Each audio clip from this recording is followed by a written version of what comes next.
We'll now create the profile for Waterline 1.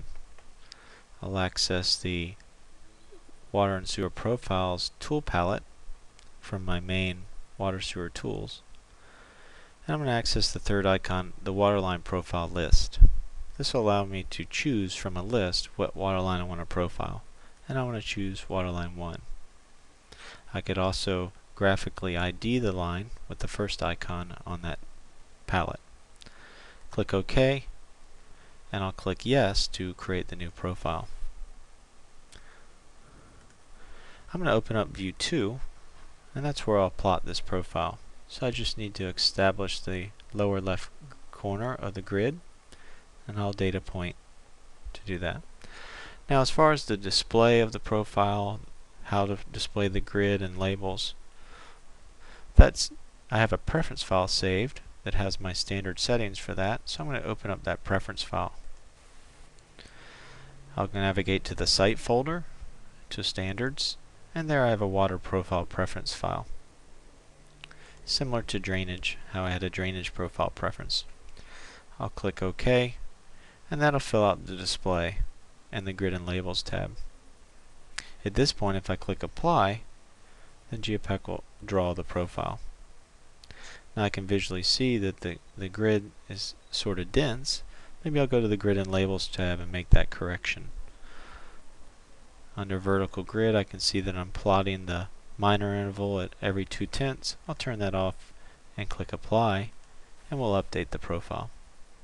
So anytime you make a change, you can just click Apply.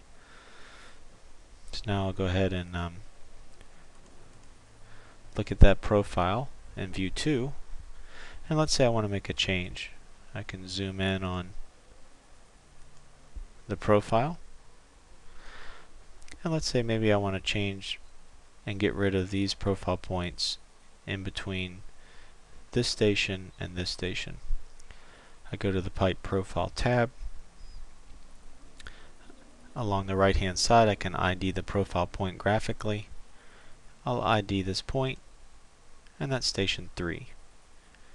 I'll ID this point here, that's station 5. So between station 3 and 5, I want a straight shot. I simply just delete the other three profile points. So I highlight them and hit delete. Geopack graphically updates the profile, and then when I modify, it's permanent. So you can see if I click Apply, the changes are there. I can also maybe remove some points in here where it's getting close to the design surface. That's it. Station 550, so I can remove that point and do a modify. And you can also add points here. I can insert new points as well, or I can graphically modify a profile point. So for example, profile point 5, it places a cursor at that point. I can modify the profile point by DP, and it attaches it to my cursor. And I can, graphically move it wherever I want. And then again, just modify. You can make several changes, and then at the end, click Apply. And that stores your changes back to the Waterline 1. When you're finished, you simply just close the dialog. So next we'll take a look at sewer lines and sewer profiles.